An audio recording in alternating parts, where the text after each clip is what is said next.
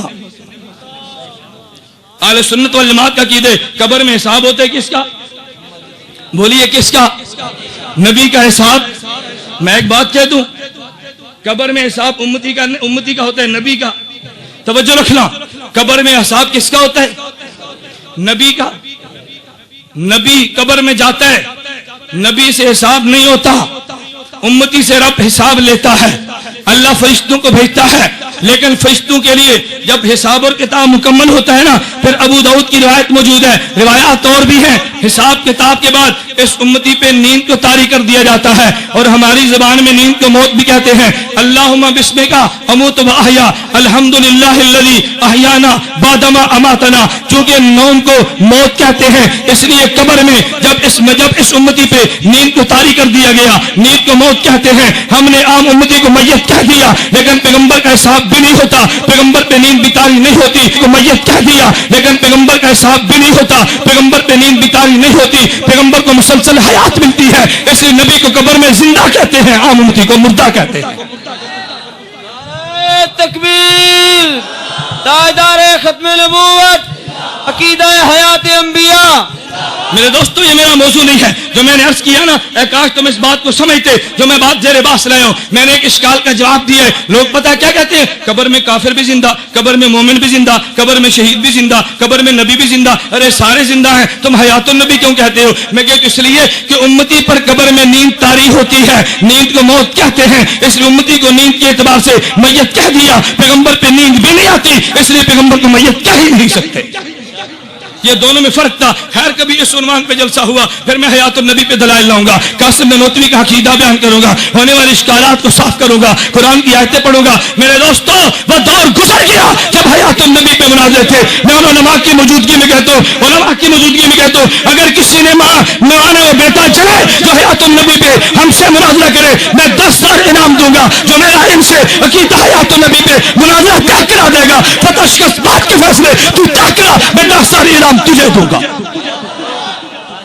وہ دور گزر گیا جب تم نے مناظروں کے چیلنج کیے۔ میں تو برکھ رہا ہوں، میں تو چیخ رہا ہوں، میں نے پنجمی پہ جا کے FM ریڈیو پہ بیان کیے، میں نے کہا آؤ نکلو بلو سے باہر، تم میرے چیلنج کو قبول کرو حیات النبی پہ مناظرہ۔ رب کعبہ کی قسم جو حیات النبی کا عقیدہ نہیں رکھتا اہل سنت میں سے نہیں ہے، دیوبندی نہیں ہے۔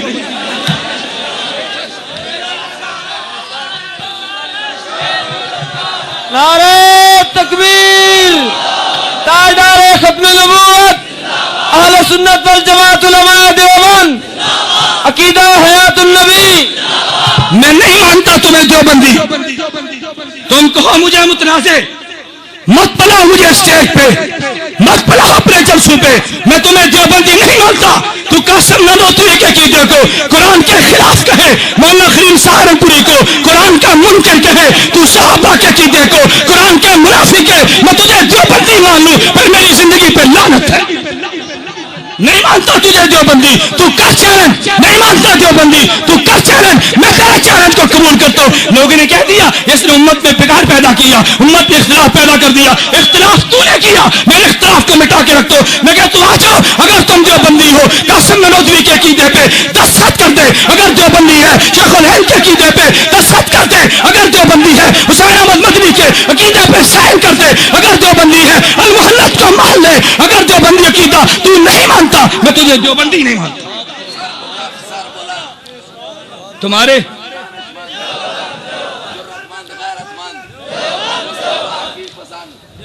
تمہارے رنگ اترتے ہیں تو اترنے دو، ہم نے بڑا عرصہ گالیاں کھائی ہیں، ہم نے بڑا عرصہ تم سے گالیاں کھائی ہیں.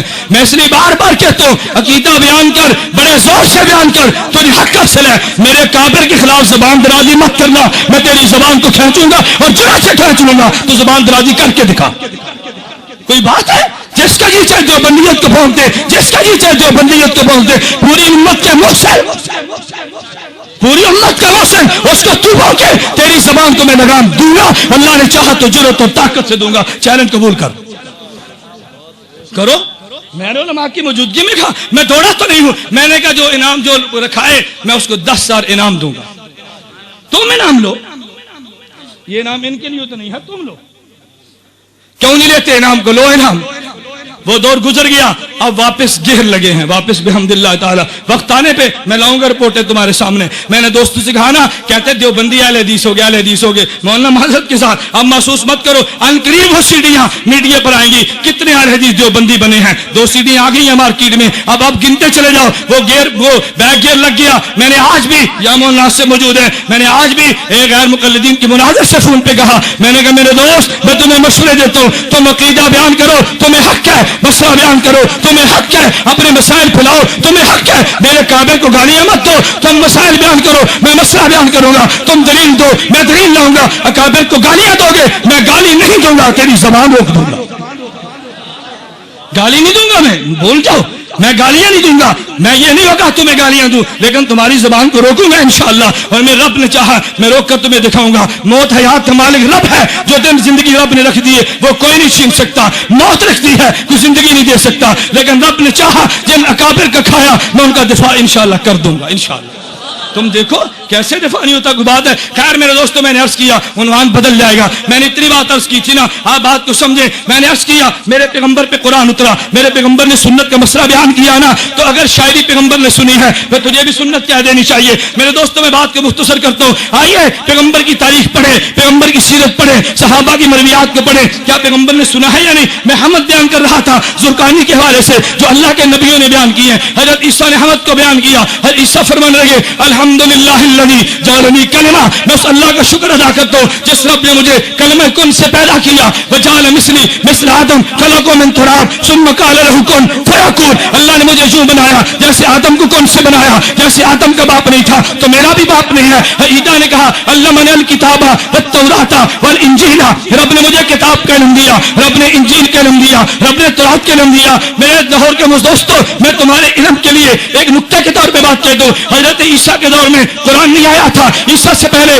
تورات آئی, عیسیٰ سے پہلے انجیل آئی, عیسیٰ سے پہلے زبور آئی. عیسیٰ علیہ السلام فرماتے مجھے رب نے انجیل دی ہے, بات سمجھ آتی ہے. مجھے زبور کا علم دیا, بات سمجھ آتی ہے. مجھے تورات کا علم دیا, بات سمجھ آتی ہے. اور عیسیٰ نے یہ کیوں کہا کہ رب نے مجھے کتاب کا علم بھی دیا؟ یہ کیسے فرما دیا کہ مجھے کتاب کا علم بھی دیا؟ اس کی وجہ سنو, اہل سنت والجماعت کا مسلمانوں کا عقیدہ ہے عیسیٰ علیہ السلام آسمان پہ زندہ ہے. اس نے دوبارہ آنا ہے, پیغمبر کا امتی بن کے آنا ہے. جب اسے نبی کا امتی بننا ہے اس کو قرآن کا علم بھی چاہیے تھا. اللہ نے آنے سے پہلے قرآن کا علم بھی دے دیا. آنا جو تھا علم بھی دیا, آنا جو تھا علم بھی دیا نا. میں نے ایک جگہ پہ دوستوں سے کہا قرآن کے حوالے سے میں بات کہہ دوں. مرزا قادیانی کہتے عیسیٰ علیہ السلام فوت ہو گئے, آسمان پہ زندہ اٹھا لیے گئے. ہم نے کبھی قرآن پڑھ, اب قادیانی بھی تو قرآن پڑھتے ہیں نا. لوگ کہتے ہیں قرآن قرآن قرآن قرآن, قادیانی بھی تو قرآن پڑھتا ہے نا. قادیانی کہتے ہیں دیکھو اللہ نے قرآن میں کہا اس قال اللہ یا عیسیٰ, اللہ نے قرآن میں کہا عیسیٰ انی متوفی کا, توجہ رکھنا, انی متوفی کا ورافیوں کا الیہ, اے عیسیٰ میں تجھے وفات دوں گا اور تجھے اٹھا لوں گا. تو پہلے وفات ہے نا, اٹھانا بعد میں ہے. قادیانی کہتے ہیں اب قرآن کا طرز یہ بتاتا ہے کہ پہلے اللہ نے وفات دی پھر اللہ نے اٹھا لیا. ہم مانتے ہیں عیسیٰ آسمان پہ ہے لیکن پہلے موت دی اور پھر اٹھا لیا. ہم نے کہا جی کیسے؟ کہتے قرآن میں ہے اللہ نے فرمایا اس قال اللہ یا عیسیٰ, اے عیسیٰ انی متوفی کا, میں تجھے وفات دیتا ہوں, ورافیوں کا, اور تجھے اٹھا لوں گا. تو پہلے تذکرہ وفات کا یا اٹھانے کا؟ بولیے نا, آپ پریشان مت ہو, جواب میں نے دینا ہے. پہلے تذکرہ وفات کا یا اٹھانے کا؟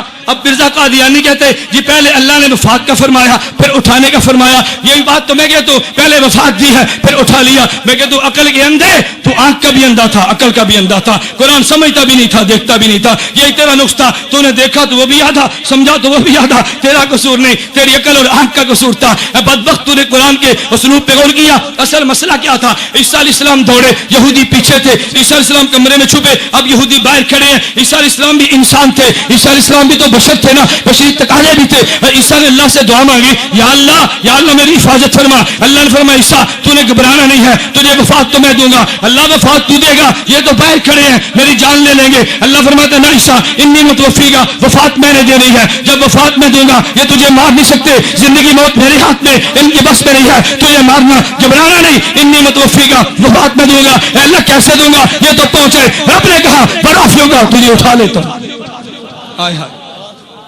نہیں کہا, رب نے فرمایا میں تجھے اٹھا لیتا ہوں. پہلے متوفی کا کہہ کے رب نے تسلی دی ہے, رافع کہہ کے اٹھا لیا ہے. قرآن کا معنی تو یہ تھا, لیکن عقل کے اندھے اور آنکھ کے کانے تو نے قرآن کو نہ سمجھا اور اعتراض عیسیٰ علیہ السلام پہ کر دیا. میرے دوستو عیسیٰ علیہ السلام نے یہ بات کہی, میں نے اس لیے کہا ہمارا عقیدہ عیسیٰ علیہ السلام آسمان پہ زندہ ہے اور عیسیٰ علیہ السلام دوبارہ آئیں گے. عیسیٰ علیہ السلام زندہ ہیں, آئیں گے. اور ایک اور میں بات کہہ دوں, عیسیٰ علیہ السلام ذوق تازہ ہو, میں ایک بات کہتا ہوں, عیسیٰ علیہ السلام آئیں گے دنیا میں فتنے مٹانے کے لیے. دنیا میں فتنے, توجہ رکھنا, دنیا میں فتنے. لیکن عیسیٰ علیہ السلام فتنے کیسے مٹائیں گے, دلیل سے یا طاقت سے؟ طاقت سے. کیسے مٹائیں گے؟ دلائل کا دور تو گزر گیا, دلائل میں برہان مکمل ہو گیا.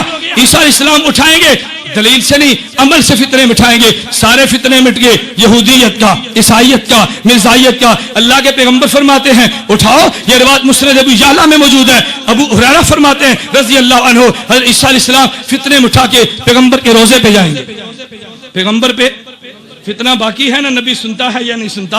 اب قبر پہ جائیں گے, اللہ کے پیغمبر فرماتے ہیں, نبی نے, اللہ کے پیغمبر فرماتے ہیں, حضور نے اعلان کیا, فرمایا عیسیٰ علیہ السلام جب آئیں گے نا, لَيَنزِلَنَّ عِيسَىٰ ابْنُ مَرْيَمَ إِمَامًا حَكَمًا عَدْلًا. عیسیٰ علیہ السلام آسمان سے اتریں گے, امام حکم عدل بن کے اتریں گے. فَلَيُسْلِبَنَّ الصَّلِيبَ, صلیب کو توڑ دیں گے. فَلْيَحْكَمْ عدل بن کے اتریں گے. فَلَيُسْلِبَنَّ الصَّلِيبَ, صلیب کو توڑ دیں گے. فَلْيَقْتُلَنَّ الْخِنزِيرَ, خنزیر کو مار دیں گے, یعنی عیسائیت کو مٹا دیں گے, یہودیت کو مٹا دیں گے. فَلَا يُعْرَضَنَّ عَلَيْهَا الْمَالُ فَلَا يَقْبَلُهُ, مال کی پیشکش ہوگی, عیسیٰ ٹھکرا دے گا. جب حضرت عیسیٰ سارے فتنے مٹا دیں گے, نبی نے فرمایا ثُمَّ لَئِن قَامَ عَلَىٰ قَبْرِي, پھر عیسیٰ میری قبر پہ آئیں گے اور کہیں گے یا محمد یا محمد لَأُجِيبَنَّ. عیسیٰ محمد کہے گا میں جواب دوں گا.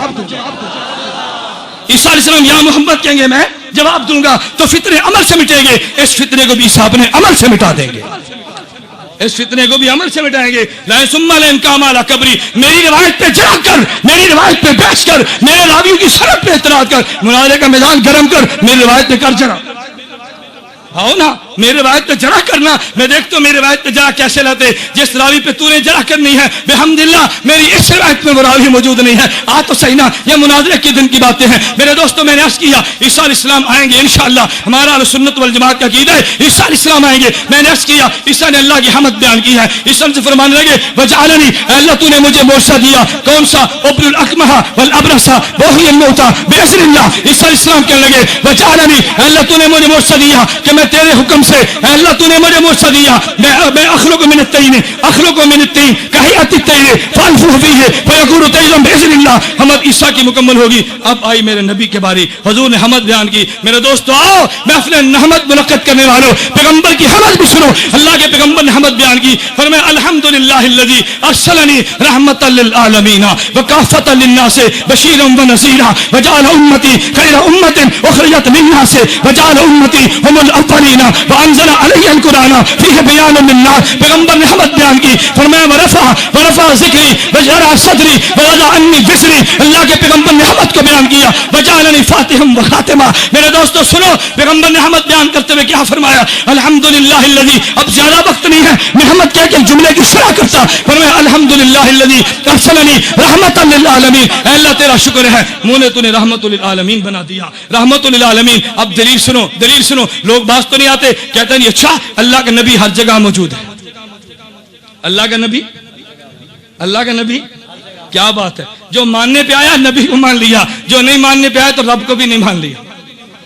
جو بات میں کیا کہوں شاید آپ نہیں سمجھے. جو ماننے پر آیا وہ نبی کو ہر جگہ پہ مان گیا, اور جو ماننے پہ نہیں آیا وہ اللہ کو بھی ہر جگہ پہ حاضر ناظر نہیں مانتا. کہتا ہے اللہ عرش پہ ہے, ہر جگہ پہ نہیں ہے. جو ماننے پر آیا تو نبی کو مانے, جو نہ ماننے پہ رب کو مانے. ہم کہتے ہیں نہیں, توجہ رکھنا, کہتے ہیں وما ارسلناک الا رحمتا للعالمین, نبی ہر جگہ پر موجود ہے. بھئی دلیل کیا؟ قرآن کہتے ہیں ارسلناک رحمتا, قرآن نے کہا. بھئی قرآن نے کیسے کہا؟ کہتے ہیں قرآن کہتے ہیں ہم نے نبی تجھے رحمت بنا کے بھیجا. یا رحمت ہے یا نہیں؟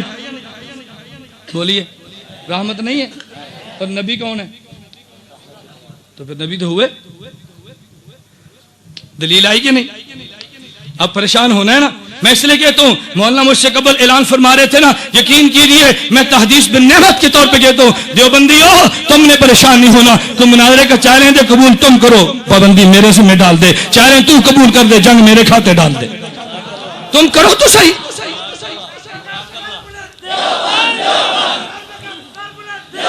وما ارسلناک الا رحمت للعالمین. کہتے اللہ نے نبی کو رحمت بنا کے بھیجا. اچھا یہاں رحمت ہے؟ جی ہے. پھر نبی بھی ہے. میں نے کہا بہت اچھی بات ہے. اچھا میں تجھ سے سوال پوچھتا ہوں, میرا ایک سوال ہے, کیا کعبہ بیت اللہ ہے؟ کہتا ہے جی ہے. میں نے کہا یہاں بھی؟ کہتا ہے یہاں بھی. میں نے کہا پھر کعبہ بھی یہاں پر ہے؟ نہیں سمجھے, نہیں سمجھے. بھئی ہم کہتے ہیں کعبہ بیت اللہ, تو یہاں کا بیت اللہ, یہاں کا کعبہ کون سا ہے؟ نہیں سمجھے. بھئی یہاں کا کعبہ کون سا ہے؟ بیت اللہ ہی ہے نا. اب تو نے کہا تھا نا کہ نبی رحمت ہے, تو رحمت یہاں بھی ہے, نبی یہاں بھی ہے. میں بھی کہتا ہوں کہ کعبہ بیت اللہ ہے, تو یہاں کا بھی کعبہ وہی بیت اللہ, وہاں کا بھی وہی بیت اللہ, یہاں بھی وہ وہاں بھی وہ. پھر کعبہ کو ہر جگہ مان لے. کہتے نہیں نہیں کعبہ ہے تو وہاں, لیکن رخ یہاں پہ. میں کہتا ہوں نبی وہاں پہ, رخ یہاں پہ. نہیں مانتا. میں ایک اور بات کہتا ہوں, میں مانتا ہوں پیغمبر کی رحمت یہاں پہ, پیغمبر وہاں پہ. یہ ایسا ہی ہے میرے دوستوں. آسمان پہ سورج طلوع ہوتا ہے, سورج زمین پہ نہیں ہوتا. سورج وہاں پہ, کرنیں یہاں پہ, پیغمبر وہاں پہ, رحمت یہاں پہ. تکبیر. تاجدار ختم نبوت, تاجدار ختم نبوت. یہ عجیب بات ہے ظالم, تو پیغمبر کے نور کو چاند سے بھی کم مانتا ہے, پیغمبر کی رحمت کو سورج سے کم مانتا ہے. اگر سورج وہاں پہ رہ کے کروڑوں کلومیٹروں کو روشن کر سکتا ہے, پیغمبر مدینے میں زندہ رہ کے عالم رحمت کیوں نہیں بانٹ سکتا؟ اس لیے میں کہتا ہوں سورج وہاں پہ, روشنی یہاں پہ, سورج وہاں پہ, حرارت یہاں پہ, سورج وہاں پہ, کرنیں یہاں پہ. میرا محمد روزے میں زندہ, حضور کی رحمت پوری دنیا میں موجود ہے. حضور نے مدح بیان کی, الحمدللہ الذی ارسلنی رحمت للعالمین. میں نے عرض کیا نا میں وقت کی قلت کی وجہ سے جملے کاٹ رہا ہوں, ورنہ میں ایک ایک جملے کی رب کعبہ قسم شرح بیان کرتا. حضور نے اعلان کیا, فرمایا لوگوں تم نہیں جانتے مجھے بشیرا نذیرا بنایا. یہ سب آپ نے سنا. اللہ کے پیغمبر نے آخر میں کہا وجعلنی فاتحہ و خاتمہ. فرماتے ہیں حضور نے مجھے, اللہ نے مجھے اول بھی بنایا آخر بھی بنایا. جب کوئی نہیں تھا رب نے میری روح کو پیدا کیا, جب کوئی نہیں ہوگا تب بھی میری نبوت کے چرچے ہوں گے. میں اول بھی ہوں, مجھے آخر بھی ہوں. اللہ کے پیغمبر اول بھی تھے, اللہ کے پیغمبر آخر بھی تھے. مجھے اس پہ قصہ یاد آیا. مولانا قاسم نانوتوی اللہ اس کی قبر پہ کروڑوں رحمت نازل فرمائے. مباحثہ شاہ جہان پور تھا, مناظرہ طے ہوا. مناظرہ کس سے تھا؟ آریہ ہندو سے. مولانا قاسم نانوتوی دارالعلوم دیوبند سے چلے مناظرے کے لیے, شاہ جہان پور میں پہنچے مباحثے کے لیے. ہندو آریہ پنڈت آئے, مولانا قاسم نانوتوی سے کہا حضرت آپ بڑے ہیں, آپ بزرگ ہیں, آپ مناظر ہیں, آپ سرتاج ہمارے, آپ شیر پہ تشریف لائیے, آپ اپنے دلائل پہلے دے, ہم دلائل بعد میں دیں گے. مولانا فرمایا نہیں نہیں نہیں, دلائل تم پہلے دو, میں دلائل بعد میں دوں گا. ہندو کہنے لگا حضرت آپ پہلے آئے, آپ بڑے ہیں. پر میں تم نہیں جانتے میں نے اس نبی کا کلمہ پڑھا جو آخری نبی ہے, میری باری بھی بعد میں ہے, تم پہلے میں بعد میں آؤں گا. ہندو پنڈت کہنے لگے حضرت نہیں نہیں, ہم نے دلائل سے بات نہیں کی, ہمارے ہاتھ کو دیکھیے, آپ بڑے ہیں, ہم برکت کے لیے کہتے ہیں, آپ تشریف لائیں, پہلے گفتگو آپ کریں, ہم بعد میں کریں گے. مولانا قاسم نانوتوی فرمانے لگے, عجیب جملہ فرمایا, فرمایا چلو میں تمہاری مان لیتا ہوں, کچھ تقریر تھوڑی سی پہلے کرتا ہوں, تھوڑی سی بات میں کروں گا, اس لیے کہ میں نے اس نبی کا کلمہ پڑھا جو اول بھی ہے آخر بھی ہے, میرا پہلے بھی حق, میرا بعد میں بھی حق. ہندو پنڈت کہنے لگا حضرت ہاتھ کو دیکھے, ہم دلائل سے بات نہیں کرتے, ہم نے تو برکت کے لیے کہا, آپ بزرگ ہیں, ہماری بات کو مان لیجیے. مولانا فرمایا ارے ظالم گدھے, تو میری بات کو سمجھا نہیں ہے, میں تجھے موقع دینا چاہتا تھا, تو گفتگو کر لے. قاسم نانوتوی پیغمبر کا امتی جب سٹیج پہ بات کرے گا وہ اول بھی ہوگی وہ آخر بھی ہوگی. میری گفتگو کے بعد تو دلیل نہیں دے گا, جو دلیل تو نے بعد میں دینی ہے میں پہلے توڑ دوں گا. میں نے موقع دیا, تم دلائل دو, تو میری بات کو نہیں سمجھے نا. آؤ پھر قاسم نانوتوی آتا ہے, مولانا اسٹیج پہ آئے, 3 گھنٹے فلسفہ بھی ذات بالعرش کے حوالے سے اللہ کے وجود پہ دلائل دیے, اور بندروں کے بنائے ہوئے بتوں کے دلائل کو ختم کر دیے. مولانا جب دلائل دے رہے تھے 3 گھنٹے دلائل دیے. دلائل کے بعد ہندو پنڈت کھڑا نہیں ہوا, ہندو سالس موجود تھا, اس نے کھڑے ہو کے قاسم نانوتوی رحمہ اللہ کی فتح کا اعلان کیا, اور ساتھ جملہ کہا, کہتا ہے لوگوں آج قاسم نانوتوی نہیں بولتا تھا, انسان کی زبان پہ الہام کا فرشتہ بولتا. نعرہ تکبیر. تاجدار ختم نبوت قاسم العلوم والخیرات حضرت نانوتوی.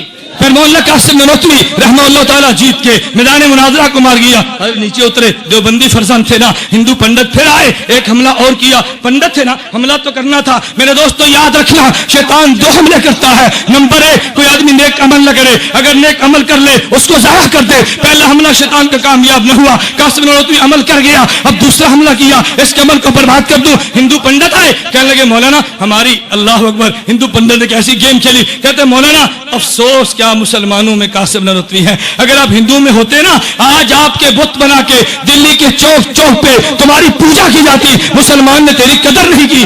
مجھے کہہ دے تو میں نے کہنا گل تو سچی ہے، قدر نہیں کی، میرے مرن تو بعد رونا ہے، جینے دو بندی قدر نہیں کرتے، میں نے تو بھول جانا تھا، وہ تو قاسم نانوتوی تھا۔ فرمانے لگے اس ہندو پنڈت نے کیا کہا، کہتے مولانا اگر تم ہندو کے اندر ہوتے تو دلی کے چوک چوراہے پہ تمہارے بت بنا کے پوجا کی جاتی، مسلمان تمہاری قدر نہیں کرتا۔ مولانا قاسم نانوتوی فرمانے لگے، فرمایا ہندو ہو تمہارے اندر قاسم ہوتا جو کوئی نہیں، ایک جنے تم ان کے بت بنا کے پوجتے ہو، میرے محمد کی ختم نبوت کے سلے میں گلی گلی قاسم نانوتوی رہتے، کس کس کے بت بنا کے مسلمان پوجے گا؟ سر بکف سر بلند، فضل خدا بند، مصطفیٰ کو پسند۔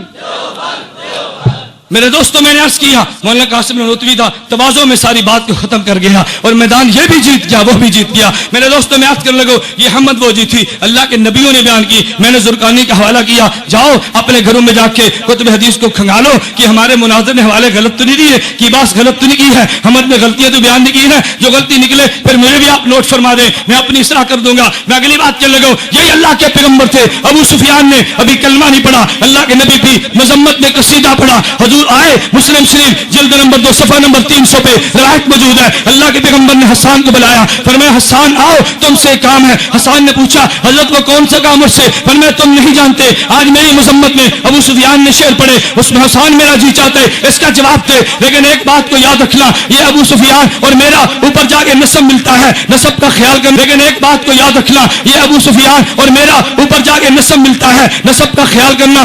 ابو بکر کے پاس جا ان سے نسب کو سیکھ کرا، حسان نے واپس آئے کہ حضرت میں نے سب کو سیکھ لیا، مجھے اجازت دے، میں حضرت ابو میں مجھے اجازت دے میں قصیدے کا جواب دوں، فرمایا اجازت ہے۔ حسان نے کہا یا رسول اللہ میں آپ کو نسب کو ابو سفیان کے نسب سے یوں الگ کر دوں گا جیسے بال کو آٹے سے الگ کیا جاتے، مجھے اجازت دیجیے۔ پیغمبر نے اجازت دی، حسان کھڑے ہوئے، اب کفار کو چیلنج کر کے حسان کہنے لگے حجوت محمدن برا تقیہ، حجوت محمدن فاجبت عنہ فعند اللہ فی ذاک الجزاء، حجوت محمدن برا تقیہ رسول اللہ شیمت الوفاء، فإن أبي ووالدي وعزي بعز محمد منكم بقاء، سكنت بنيتي إن لم تروها، سكنت بنيتي إن لم تروها، تصير لك من كنفي كداء، جبارين الأعنة مسعدات، جبارين الأعنة مسعدات، على أكتاف الأسر الزماء، تذل زياد متمترات، تلتمهن بالخمر النساء، فإن آرزوا عنا تمنى، وكان الفتو من كشف الغطاء، وإلا فاصبروا لزراب يوم يعز الله فيه من يشاء، وقال الله قد أرسلت عبدا يقول الحق ليس به خفاء،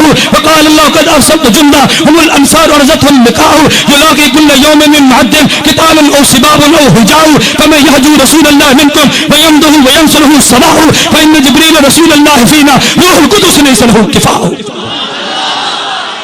پیغمبر نے قصیدہ سنا، پیغمبر نے بشارت دی ہے، کون کہتا ہے نبی نے قصیدہ پسند نہیں کیا؟ میدان احد تھا، پیغمبر موجود تھے، صحابہ پیغمبر کو جرمٹ پہ لے کے لڑ رہے تھے، حضرت طلحہ بن عبید اللہ پیغمبر کے صحابی کان من العشرۃ المبشرہ بالجنہ، نبی نے نام لے کے جنت کی بشارت دی ہے۔ حضرت جابر کہتے ہیں طلحہ گزر رہے تھے، پیغمبر نے فرمایا من سرہ ان ينظر الى شہید یمشی علی وجه الارض فلینظر الى طلحہ، جو چاہتا ہے زندہ شہید کو زمین پہ چلتا دیکھے میرے طلحہ کو دیکھ لے۔ روایات میں موجود ہے کانا نبی صلی اللہ علیہ وسلم یوم احد درعا، پیغمبر نے غزوہ احد میں دو سریں پہنی، فلم یستطع الی صخرہ، حضور صلی اللہ علیہ وسلم قام الی صخرہ فلم یستطع، چٹان پہ چلنا چاہا نہ چل سکے، وہ زخمی تھے، دو سریں تھی۔ حضرت طلحہ آئے قامت قعد تحتہ، پیغمبر کے نیچے بیٹھے، حضور آئے حضرت طلحہ کے کندھے پہ حضور نے پاؤں رکھا، چٹان پہ چڑھے، حضور نے فرمایا اوجب طلحہ، لوگوں طلحہ نے اپنے لیے جنت کو واجب کر لیا، طلحہ نے اپنے ہاتھ میں تلوار کو لیا، میدان احد میں نکلے اور نکل کر کہنے لگے نحن حماة غالب ومالکی نزب الرسول المبارکی نزب عنہ القوم فی المبارکی سرب سوال قوم فی المبارکی۔ لوگوں طلحہ نے جملے کہے، لوگ کہتے ہیں زبان نرم رکھو، طلحہ نے ہاتھ کا بھی استعمال کیا اور ساتھ زبان سے کہا، کہتے ہیں تم نہیں جانتے میں طلحہ بنو غالب قبیلے کا ہوں، تم نہیں جانتے میں طلحہ بنو مالک قبیلے کا ہوں، آج میں تمہیں پیغمبر میں یوں ماروں گا جیسے اونٹ خارشی اونٹ کو مار سے دوڑا دیا جاتا ہے، میں تمہیں ماروں گا۔ اب حضرت طلحہ نے کیا کیا کہ سیدھے پڑے نا، نبی نے سورہ جنت کی بشارتیں دی۔ میرے دوستوں میں ایک بات کہنے لگو، یہ طلحہ تھے، میدان احد سے واپس آئے، کتنے زخمی تھے، ہاتھ چھلی ہو گیا، پیغمبر کے دفاع میں ہاتھ مارا گیا۔ جب طلحہ آئے نا، حضور نے فرمایا حسان میرا جی یہ چاہتا ہے طلحہ کا استقبال کر، میرا جی چاہتا ہے طلحہ کا۔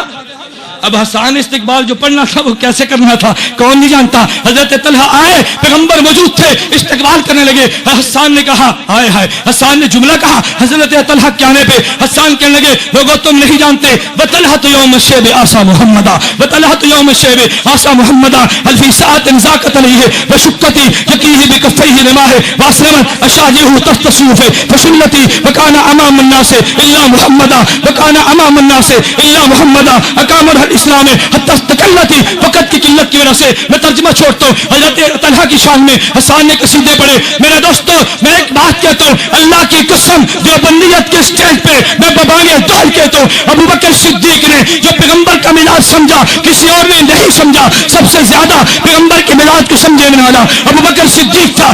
حضور نے حسان کو کہا نا شعر پڑھو، ابو بکر کو تو نہیں کہا، نہیں سمجھے کسے فرمایا؟ ابو بکر سے تو نہیں کہا نا، لیکن حضرت ابو بکر تو پیغمبر کی منشا سمجھتے تھے نا، ابو بکر سمجھے رضی اللہ عنہ آج میرا نبی شعر سننا چاہتا ہے، حضرت ابو بکر سمجھے طلحہ کی شان میں سننا چاہتے۔ طلحہ حسان بیٹھے، ابو بکر صدیق کھڑے ہوئے، فرمایا ہاں نبی الہدا والخیل تتبعہ، ہائے ہائے۔ ابو بکر صدیق اٹھے، فرمایا ہاں نبی الہدا والخیل تتبعہ حتی اذا ما لقوا ہاما عن الدین، گھوڑے روند رہے تھے، طلحہ محمد کا دفاع کر رہا تھا، کہتا ضربا علی الطعن اذ ولت حماتهم والناس من بین مہدیهم ومفتونی۔ ابو بکر صدیق نے کہا یا طلحہ ابن عبید اللہ قد وجبت لك الجنان وزوجت المحارم۔ ابو بکر بیٹھے، عمر کھڑے ہو گئے، عمر سمجھے آج میرا پیغمبر شعر سننا چاہتے۔ حضرت عمر نے کہا لوگوں تم نہیں جانتے ہمارا نبی الہدا بالسیف منسلطا لما تولا جميع الناس وانكسبوا۔ میرے دوستو پیغمبر کے مزاج کو دیکھ کے صدیق شعر پڑھے، پیغمبر داد دے، میں کیسے مانوں شاعری مزاج نبوت نہیں؟ ہر بات کو بریلویت بریلویت کہنا چھوڑ دو، ہر بات کو بریلویت بریلویت کہنا چھوڑ دو۔ پہلے تم نے عقیدہ حیات النبی پہ ذرمے ماری، کہتے بریلویت کا عقیدہ ہے، سماع موتا بھی حملہ کیا، یہ شرکی عقیدے۔ آج محفل نعت کو کہتے بریلویوں کا کام ہے، نہیں نہیں میرے دوست، عقیدہ شاعری وہ بھی کرتا ہے، شاعری یہ بھی کرتا ہے، وہ شاعری کی آڑ میں بدعت کا درس دیتا ہے، یہ شاعری کی بنیاد پہ پیغمبر کی سنت کو عام کرتا ہے، دونوں میں کوئی فرق نہیں ہے۔ ایک آدمی شاعری دھن پر کرتا ہے، ایک آدمی شاعری ڈھول پہ کرتا ہے، ایک تپلے کی تھال پہ کرتا ہے، اور ایک آدمی پیغمبر کی اللہ کے ذکر کے ساتھ پیغمبر کی شاعری کرتا ہے، دونوں میں کوئی فرق نہیں ہے۔ یوں مت کہنا چھوڑ دو، کل کو لوگ کہہ دیں داڑھی چھوڑ دو، یہ کس کا سکھوں کام ہے، پگڑی اتار دو یہ سکھوں کا کام ہے، فلاں کام چھوڑ دو فلاں کا کام ہے۔ نہیں میرے دوستو یہ ان کا کام نہیں، یہ ہمارا کام تھا، ہم نے اپنے کام کو کیا، اب ان کی محفلیں ماند پڑ گئی۔ ماند پڑی کہ نہیں پڑی؟ اور پڑھیں گی انشاءاللہ، پڑھیں گی انشاءاللہ۔ ہماری محفل حمد و نعت میں جو عقیدے صاف ہوتے ہیں وہاں نہیں ہوتے۔ میں اس لیے اپنے کبھی دوستوں سے کہتا ہوں کبھی محفل حمد و نعت منعقد کرانی ہو نا تو بڑے شوق سے کراؤ، لیکن محفل حمد و نعت میں نظریاتی بیانات ساتھ ساتھ چلاؤ، ساتھ ساتھ چلاؤ، ساتھ ساتھ چلاؤ۔ پھر دیکھو یہ شاعری یہ نظر اور نسم جب ملتے ہیں پھر رنگینیاں کیسی آتی ہیں۔ میرے دوستو خیر میں آخری بات کہتا ہوں، آپ توجہ رکھنا، یہ شاعری پیغمبر کو پسند تھی، پیغمبر نے پسند کیا، صحابہ کو داد دیا۔ میں آخر میں ایک شاعری کہنے لگا ہوں، ایک قصیدہ پڑھنے لگا ہوں، کس کے بارے میں؟ امام اعظم ابو حنیفہ کے بارے میں، اللہ اس کی قبر پہ کروڑ رحمت نازل فرمائے۔ قصیدہ کرنے والا کون تھا؟ عبداللہ بن مبارک تھا۔ قصیدہ کرنے والا کون تھا؟ دنیا کا بہت بڑا عالم تھا۔ قصیدہ کرنے والا کون تھا؟ دنیا کا بہت بڑا مجاہد تھا۔ عبداللہ بن مبارک کو ماننے والوں، عبداللہ بن مبارک کے قصیدے پڑھنے والوں، عبداللہ بن مبارک کو بطور حجت ماننے والوں، آؤ عبداللہ بن مبارک کو مانو۔ عبداللہ بن مبارک نے حضرت امام اعظم ابو حنیفہ رحمہ اللہ تعالی رحمۃ واسعہ کے بارے فرمایا، فرماتے وجدت ابا حنیفہ کل یوم یزید نبالۃ ویزید خیرا وینطق بالصواب ویستفیہ اذا ما قال اہل الجور جورا، اذا ما قال اہل الجور جورا کہتا یقایس من یقایسہ بلب فمن ذا تعلمون له نذیرا کفانا موت حماد وکانت مصیبته لنا امرا کبیرا وکان امرا کبیرا کہتا افنا بعده علما کثیرا رأیت ابا حنیفہ حین یؤتی ویطلب علمه اللہ اکبر۔ حضرت حماد کا حضرت عبداللہ بن مبارک نے امام حنیفہ کے بارے فرمایا، فرماتا رأیت وجدت ابا حنیفہ کل یوم